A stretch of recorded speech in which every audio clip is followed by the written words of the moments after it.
Knicks Nation, we take care of business at home, defend Madison Square Garden in pure dominant form, 99-79. The New York Knicks put on an absolute defensive clinic at Madison Square Garden in game number 3. The Knicks now lead the Cleveland Cavaliers 2-1, and we're back at the Garden yet again on Sunday for game 4. In this video, I want to give you guys my thoughts of this dominant game from our New York Knicks. Let me know your thoughts in the comments section. How hyped up are you right now after watching that masterpiece from the Knicks on defense? Just an overall, what a game. The adjustments we saw from this Knicks squad from game 2 to game 3, wow, we have a lot to break down in this video. So guys, do me a gigantic favor, simply hit that thumbs up button if you're pumped up for the Knicks being up 2-1 against the Cleveland Cavaliers in round number 1 of the NBA playoffs. Subscribe to the channel if you're indeed new to Knicks media. I got a lot of Knicks content coming your way throughout the rest of the playoffs, of course, heading into the offseason and for a long time. So if you're new to the channel, consider hitting that subscribe button and joining the Knicks media family over here. We got a lot of fun things cooking. Let's get further into the game, man. Where do I even start? You know where I'm going to start? The people we were talking about for the first 2 games who needed to step up, who stepped up big time tonight. That's RJ Barrett and Emmanuel Quickley. RJ Barrett, let's start off with him. He started off the game on fire with 10 early points. He was getting to the paint. He was the only player on the Knicks, by the way, in the first quarter that had any life to him. He was hitting his 3-point jump shots. He was in transition. He was getting steals. RJ Barrett heard the slander. And I told you guys, RJ Barrett throughout his entire Knicks career, his issue has been consistency. He gets hot, he gets cold, and he had 2 bad games, but the one thing I learned about RJ Barrett in year number 4 with these New York Knicks, we've watched him develop over time for 4 seasons.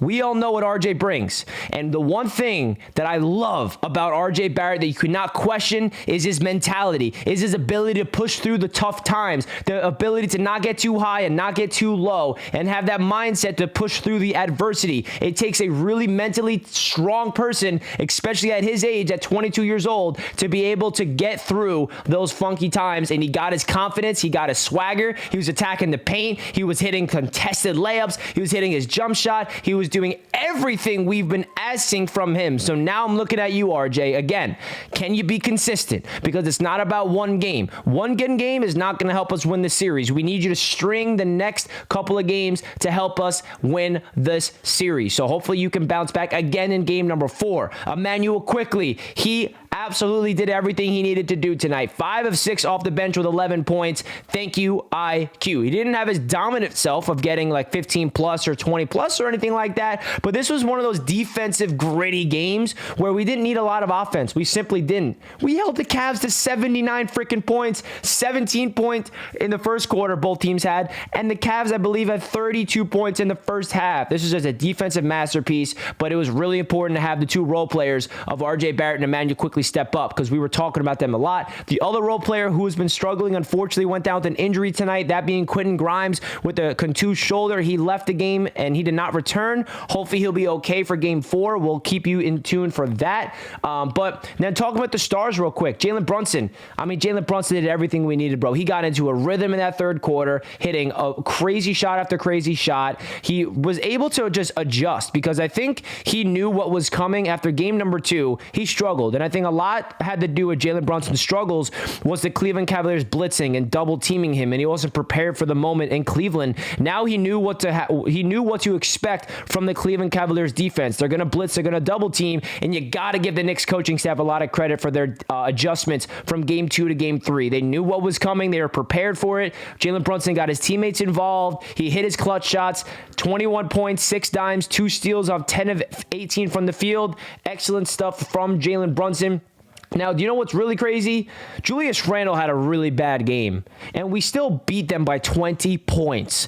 That tells you how freaking deep and how good this Knicks team is when everything clicks. Julius Randle is our 2-time All-Star. Julius Randle is the leader of this team with Jalen Brunson, and he was 3 of 15 from the field with 11 points and 8 rebounds. Now, That's not going to help this Knicks team. He was a plus 19. He was doing the dirty work. He was crashing rebounds. He was playing hard on defense. So he was impacting the game, and there's a lot of other ways to impact a basketball game outside of just scoring. He didn't have it scoring tonight, but he did help out the New York Knicks with crashing the rebounds and playing good defense and playing with high effort and high intensity. But we need Julius Randle to start hitting his shots. 3 of 15 is not going to cut it. So, Julius, please step up for the remainder of the series. We would all greatly appreciate that. Mitchell Robinson and Isaiah Hartenstein, you got to talk to them in the same breath, man. What more can you ask for your two big men, bro? They've been sensational protecting the paint, rebounding. Mitchell Robinson had 7 points, 7 boards, 3 dimes, 2 blocks, and 2 steals for big Mitchell Robinson. He has been controlling the glass, controlling the paint, not allowing Jared Allen to do anything in the paint on him. Excellent stuff. And Isaiah Hartenstein had 7 points and 5 rebounds. He had a block and 2 steals. Very similar stats from both Mitchell Robinson and Isaiah Hartenstein. Excellent stuff. And then the other 2 guys off the bench, Josh Hart, he started off the second quarter in replacement of Quentin Grimes, and he finished with 13 points and 6 boards and 2 steals, 2 for 2 from downtown for Josh Hart. Big time game from Josh Hart, hitting those timely clutch shots. Filling in for Quentin Grimes is a big deal for him. You know, he's not used to starting second halves for the New York Knicks. He plugged into that rotation. He was immediately impactful. The Knicks really took this game away in that second quarter. We had a good lead at halftime, but that third quarter is where the Knicks really were able to just get a comfortable lead and cruise by it. So you got to give Josh Hart credit there. Obi Toppin deserves some love as well. Obi Toppin had 8 points, 3 boards, 4 steals, and a block. Obi Toppin in 15 minutes, he just plays with so much energy. He's flying. You saw the Emmanuel quickly lobbed to Obi Toppin. I mean, what a game. And I didn't even get to mention the best part of the game tonight, which was the Madison Square Garden crowd. There is nothing like a Knicks playoff game at home at MSG. I cannot wait to be there on Sunday at game number 4 for the game at the Garden, bro. But man, if you were at the game tonight, you brought the energy. There is nothing like the Knicks playing playoff basketball. I mean, listen, I was born in 1998, so I wasn't alive for the Knicks eras in the 90s, but I know what 90s Knicks basketball was like. I watched all the games, and I'm aware what that energy is like. Even though I didn't witness it, this felt like the New York Knicks 1990 basketball all over again. Gritty, tough, physical. The Garden crowd feeds off of energy of just rebounding and tough loose balls and defensive chants, man. Woo! Way to get a statement win. This wasn't just a win where we got a clutch shot from a player late in the game where it was toe-to-toe. This Knicks team absolutely punched them in the face, similarly to the Cavaliers did in Game 2. You can argue that the Knicks beat the Cavaliers worse tonight than the Cavaliers beat the Knicks in game number 2. This was one of those games that reminded us as a Knicks fan base that this team is freaking legit. Game 2 wasn't something where, oh, we're a fluky team, we're not that good. A playoff series is all about adjusting from game by game. And then this is how we're going to finish off the video, folks. The New York Knicks have home court advantage. If they continue to win every single game on their home floor, we win the series. We took care of the first game on the home floor. If we win game number 4, we go up 3-1. You go back to Cleveland for game 5, say we slip and lose that game, we got game 6 back at the Garden. You win that one, the series is ours. So that's how I'm looking at the series, folks. The Knicks got to protect home court. Tonight was a perfect example of how to do that. You feed off the Garden crowd. The crowd was so electric, and they used that to their advantage, which I was really hoping that the Knicks did. And it was crazy because the Cavaliers, man, Darius Garland had a terrible night.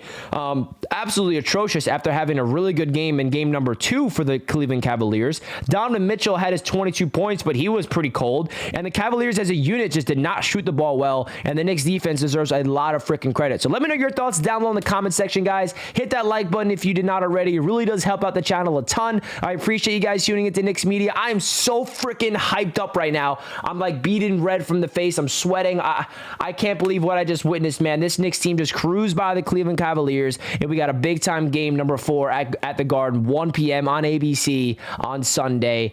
Woo! I cannot wait. Guys, please comment your thoughts down below. Subscribe if you're new. I'm out of here. Let's freaking go, Knicks. Stream tomorrow. Video tomorrow. We got a lot of content coming, baby. Let's freaking go, Knicks. Go, New York. Go, New York. Go. Woo!